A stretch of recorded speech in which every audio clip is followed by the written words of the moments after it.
Community health centre Sujanpur के स्त्री रोग विशेषज्ञ डॉक्टर पर मरीजों को दवा बाहर की लिखने और टेस्ट करवाने के आरोप लगने के बाद मरीज अनुराधा की फाइल अस्पताल से गायब होने का मामला प्रकाश में आया है। इस संबंधी पीड़ित नरेंद्र कुमार ने जानकारी देते हुए बताया कि उनकी पत्नी लगभग 4 माह से गर्भावस्था में है, जिसके चलते उनकी ओर से अपनी पत्नी का उपचार कम्युनिटी हेल्थ सेंटर सुजानपुर में स्त्री रोग विशेषज्ञ डॉक्टर आंचल शर्मा से करवाया जा रहा है, परंतु उनकी ओर से उनके दवा तथा टेस्ट बाहर के लिखे जा रहे थे, जिसके चलते गत दिवस उनकी ओर से यह मामला मीडिया में लाया गया। तो आज सुबह के समय फिर से यहां पर अपनी पत्नी के उपचार हेतु आए तो उन्होंने जब स्टाफ से अपनी पत्नी की फाइल मांगी तो स्टाफ ने लंबा समय ढूंढने के पश्चात कहा कि फाइल मिल नहीं रही है और लगभग 5 घंटे तक ढूंढने के पश्चात भी उनकी फाइल नहीं मिली। अन्य मेडिकल अधिकारी द्वारा उनकी नई फाइल तैयार कर अनुराधा का उपचार शुरू किया, जिस पर अनुराधा के पति नरेंद्र कुमार ने अस्पताल के स्टाफ पर भड़कते हुए आरोप लगाए कि उनकी पत्नी की फाइल स्टाफ की ओर से इसलिए गायब की गई है क्योंकि डॉक्टर द्वारा उन्हें अधिकतर दवाई बाहर से लिखी हुई थी। गलबात हुई अज तो सिविल अस्पताल भाई कल अं आए ही हॉस्पिटल, ठीक है जी। कल ग्लूकोज लीक करता पाया ही, ठीक है। कल खबर भी लवाई ही, खबर का असर भी होया। तो अज फिर मैं जदों हॉस्पिटल आया सवेरे तो मैं पूछा कि मैडम मेरी फाइल, कहते फाइल इतने पी है। मैं दो मैडम ट्रीटमेंट कराना है। फाइल लुबदे लुबदे 2 घंटे लगे, जबकि मेरी वाइफ जी प्रेगनेंट हैगी है, मेरे नाल ही तुरती रही है, ठीक है। दरबार कदे 8 नंबर कमरे च, कदे 4 नंबर कमरे च, तो मेरी फाइल गुम। हूँ नवी फाइल बनाई है तो फिर अज फिर मैं दोबारा दवाई लेंदी है, इंजैक्शन लिया तो फिर दोबारा डिप्लो आई है। इंजैक्शन बाहरों नहीं बाहरों लिया, अज भी दवाई बाहरों लेंदी है। दवाई नहीं, सिर्फ इंजैक्शन तो NS।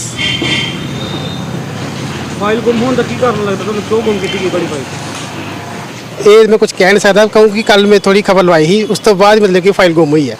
ਹੁਣ ਟ੍ਰੀਟਮੈਂਟ ਕਿਸ ਹਿਸਾਬ ਨਾਲ ਦਿੱਤਾ ਜਾ ਰਿਹਾ? ਪੁਰਾਣੀ ਫਾਈਲ 'ਚ ਕੋਈ ਟ੍ਰੀਟਮੈਂਟ ਹੋਰ ਸੀ, ਹੁਣ ਨਵੀਂ ਫਾਈਲ 'ਚ ਕਿੱਦਾਂ ਦਿੱਤਾ ਜਾ ਰਿਹਾ ਟ੍ਰੀਟਮੈਂਟ? नहीं ये तो सेम है ट्रीटमेंट, क्योंकि NS ही तो इंजैक्शन ही एक ਕੌਣ ਚੈੱਕ ਕਰਦਾ ਰਿਹਾ ਤੁਹਾਨੂੰ?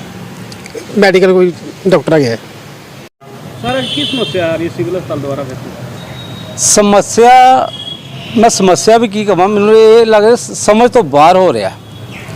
ਜਿਸ ਤਰ੍ਹਾਂ ਕਿ ਕੱਲ ਮੈਨੂੰ ਨਰਿੰਦਰ ਕੁਮਾਰ ਦਾ ਫੋਨ ਆਇਆ ਸੀਗਾ ਕਿ ਉਹਦੀ ਜਿਹੜੀ ਮੈਸੇਜ ਹੈਗਾ ਉਹ ਟ੍ਰੀਟਮੈਂਟ ਚੱਲ ਰਿਹਾ ਇੱਥੇ ਆਪਣੇ ਹਸਪੀਟਲ 'ਚ।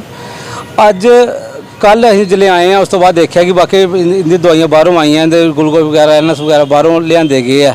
ਉਹ ਕਿਉਂ ਦਾ ਜਵਾਬ ਨਹੀਂ ਮਿਲਿਆ। ਅੱਜ ਇੱਕ ਨਵਾਂ ਮੁੱਦਾ ਖੜਾ ਹੋ ਗਿਆ। ਅੱਜ ਫਿਰ ਮੈਨੂੰ ਨਰਿੰਦਰ ਦਾ ਫੋਨ ਆਇਆ ਕਿ ਭਾਜੀ ਅਸੀਂ ਸਿਵਲ ਹਸਪਤਾਲ ਆਏ ਆ ਅਤੇ ਸਾਡੀ ਜਿਹੜੀ ਫਾਈਲ ਸੀਗੀ ਇਹਦੇ ਮੈਸੇਜ ਦੀ, ਉਹ ਫਾਈਲ ਮਿਸ ਹੋ ਗਈ ਹੈ।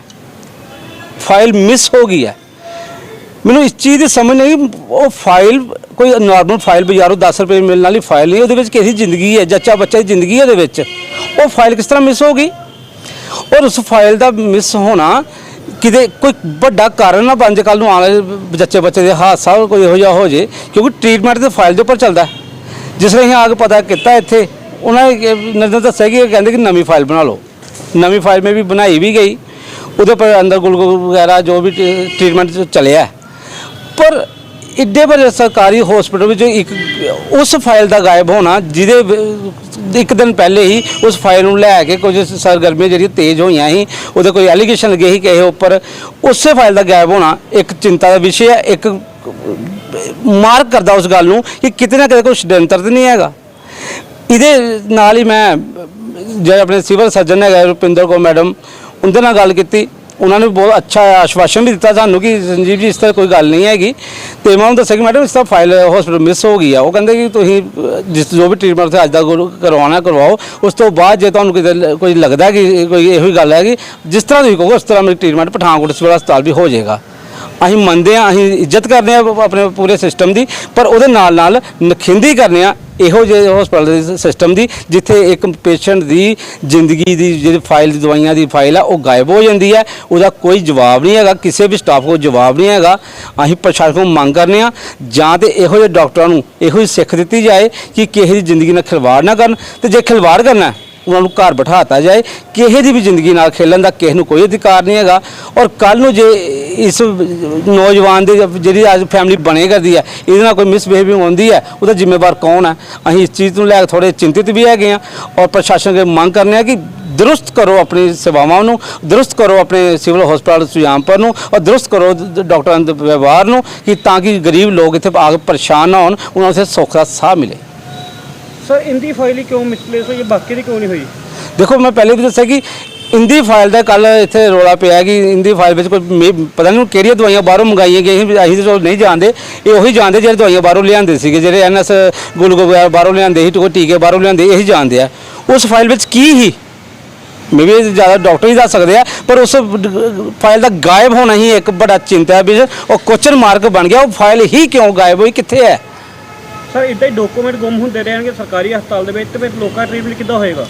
फिर तो उस तो यही होएगा जी कि किसी दे ढिड पीड़ है ਉਹਨੂੰ ਕੈਂਸਰ ਦੀ ਦਵਾਈ ਦੇਤੀ ਜਾਏ, ਜੇ ਕਿਸੇ ਨੂੰ ਕੈਂਸਰ ਹੈ ਉਹਨੂੰ ਮਲੇਰੀਆ ਦੀ ਦਵਾਈ ਦੇਤੀ ਜਾਏ, ਕਿਸੇ ਨੂੰ ਡੇਂਗੂ ਹੈ ਉਹਨੂੰ ਕਿਸੇ ਸ਼ੂਗਰ ਦੀ ਦਵਾਈ ਦੇਤੀ ਜਾਏ, ਮਰਦਾ ਮਰੇ। ਸਾਡੀ ਜਿਹੜੀ ਪੇ ਹੈਗੀ ਹੈ, ਸਾਡੀ ਜਿਹੜੀ ਤਨਖਾਹ ਹੈਗੀ ਹੈ ਸਾਡੀ ਡਾਕਟਰਾਂ ਦੀ, ਉਹ ਬਰਕਰਾਰ ਹੈਗੀ। ਸਾਨੂੰ ਮਹੀਨੇ ਬਾਅਦ ਰੁਪਈਆ ਲੱਖ 1.5 ਲੱਖ ਮਿਲ ਜਾਣਾ, ਪੇਸ਼ੈਂਟਾਂ ਦੀ ਜ਼ਿੰਦਗੀਆਂ ਸਾਨੂੰ ਕੋਈ ਉਹ ਨਹੀਂ ਹੈ। ਇਹੀ ਜੇ ਲੱਗ ਰਿਹਾ ਅਗਲੇ ਆਉਣ ਵਾਲੇ ਟਾਈਮ 'ਚ। ਮਾਨ ਸਰਕਾਰ ਵੱਲੋਂ ਕਿਹਾ ਗਿਆ ਸੀ ਕਿ ਅਸੀਂ ਦਵਾਈਆਂ ਮੈਡੀਸਨ ਪ੍ਰੋਪਰ ਤਰੀਕੇ ਨਾਲ ਕਿਹਾ ਵੀ ਕੋਈ ਵੀ ਆਂਦਾ ਸਰਕਾਰੀ ਹਸਪਤਾਲ ਦੇ ਵਿੱਚ ਉਹਦੀ ਚੰਗੀ ਤਰ੍ਹਾਂ ਦੇਖਭਾਲ ਕੀਤੀ ਜਾਏਗੀ, ਉਹਨੂੰ ਚੰਗੀ ਸੁਰੱਖਿਆ ਦਿੱਤੀ ਜਾਏਗੀ। ਲੱਗਦਾ ਕੋਈ ਇਦਾਂ ਕਾਗਜ਼ਾਂ ਵਿੱਚ ਜੇ ਸਰਕਾਰ ਕਾਗਜ਼ਾਂ ਵਿੱਚ ਹੀ ਸਭ ਕੁਝ ਕਰਨਾ ਚਾਹੁੰਦੀ ਹੈ ਤੇ ਫਿਰ ਮੈਂ ਸੋਚਦਾ ਕਿ ਰਾਮ ਰਾਜੇ ਆ ਗਿਆ। ਤੇ ਜੇ ਸਰਕਾਰ ਚਾਹੁੰਦੀ ਹੈ ਕਿ ਪ੍ਰੈਕਟੀਕਲ ਲੋਕਾਂ ਨੂੰ ਸਹੂਲਤ ਦਿੱਤੀ ਜਾਏ ਤੇ ਇਹੋ ਜਿਹਾ ਕੋਈ ਇੱਥੇ ਮੈਨੂੰ ਲੱਭਿਆ ਨਹੀਂ ਹੈਗਾ। ਕਿਉਂਕਿ ਮੈਂ ਕੱਲ੍ਹ ਵੀ ਆਪਣੇ ਇਸ ਭਰਾ ਵਾਸਤੇ ਇੱਥੇ ਆਇਆ ਸੀ, ਅੱਜ ਵੀ ਆਇਆ, ਮੈਨੂੰ ਕੋਈ ਸਿਸਟਮ ਲੱਗ ਨਹੀਂ ਰਿਹਾ ਕਿ ਸਰਕਾਰ ਬੜੀ ਜਿਹੋ ਜਿਹੀ ਸਰਕਾਰਾਂ ਪਹਿਲੇ ਹੀ ਉਹੋ ਜਿਹੀ ਹੋਣ ਆਈ ਉਹੋ ਜਿਹੀ ਅੱਗੇ ਆਉਣੀਆਂ ਕਿ ਗਰੀਬ ਬੰਦੇ ਨੇ ਪਿਸਣਾ, ਗਰੀਬ ਬੰਦੇ ਦੀ ਦੁਰਦਸ਼ਾ ਜਿਹੜੀ ਮਾੜੀ ਹੋਣੀ ਹੈ, ਗਰੀਬ ਬੰਦਿਆਂ ਦਾ ਦੁਰਵਿਹਾਰ ਜਿਹੜਾ ਹੁੰਦਾ ਹੀ ਰਹਿਣਾ। ਕੋਈ ਸਰਕਾਰ ਗਰੀਬ ਬੰਦੇ ਦੀ ਨਹੀਂ ਹੈਗੀ, ਮੈਨੂੰ ਇਹ ਲੱਗ ਰਿਹਾ ਇਸ ਵੇਲੇ। ਮੰਗ ਇਹ ਹੈ ਜੀ ਮਾਨ ਸਰਕਾਰ ਵੀ ਆਪਣੇ ਜਿਹੜਾ ਮੰਤਰੀ ਮੰਡਲ ਨੂੰ ਖਿੱਚੇ ਕਿ ਕਿਤੇ ਨਾ ਕਿਤੇ ਜਾ ਕੇ ਪ੍ਰੈਕਟੀਕਲ ਲੋਕਾਂ ਨੂੰ ਦੱਸੋ ਕਿ ਵਾਕਈ ਹੀ ਪੰਜਾਬ 'ਚ ਇੱਕ ਵਧੀਆ ਸਰਕਾਰ ਆਈ ਹੈ, ਵਧੀਆ ਸਿਸਟਮ ਚੱਲ ਰਿਹਾ, ਵਧੀਆ ਲੋਕਾਂ ਨੂੰ ਸਹੂਲਤਾਂ ਮਿਲ ਰਹੀਆਂ। ਲੋਕੀ ਖੁਦ ਮੂੰਹੋਂ ਕਹਿਣ ਕਿ ਮਾਨ ਸਰਕਾਰ ਦੇ ਆਉਣ ਦਾ ਸਾਨੂੰ ਬੜੀ ਖੁਸ਼ੀ ਹੈ, ਸਾਨੂੰ ਹਰ ਗਰੀਬਾਂ ਨੂੰ ਜੇ ਪੂਰੀਆਂ ਸਹੂਲਤਾਂ ਮਿਲ ਰਹੀਆਂ, ਜੇ ਨਹੀਂ राम रखा। बात कर रहे हैं अनुराधा पेशेंट, वो पेशेंट 19 से एडमिटेड है। पिछले 3-4 दिन से जितनी मुझे जानकारी है डॉक्टर आंचल शर्मा के पास उनका ट्रीटमेंट चल रहा है। तो जो ट्रीटिंग डॉक्टर होते हैं वो अपनी फ़ाइल पे अपने नोट्स और अपना जो भी ट्रीटमेंट है वो अपने अकॉर्डिंगली अपने क्वालिफिकेशन के अकॉर्डिंगली डालते हैं। So ma'am has been treating that patient since the last 3-4 days. तो आप आज जैसे कह रहे हैं कि पेशेंट की आपने आके पूछा है जैसे पेशेंट की फ़ाइल नहीं मिल रही, तो उस बारे में मैं I have confirmed with my staff and I am looking into the matter.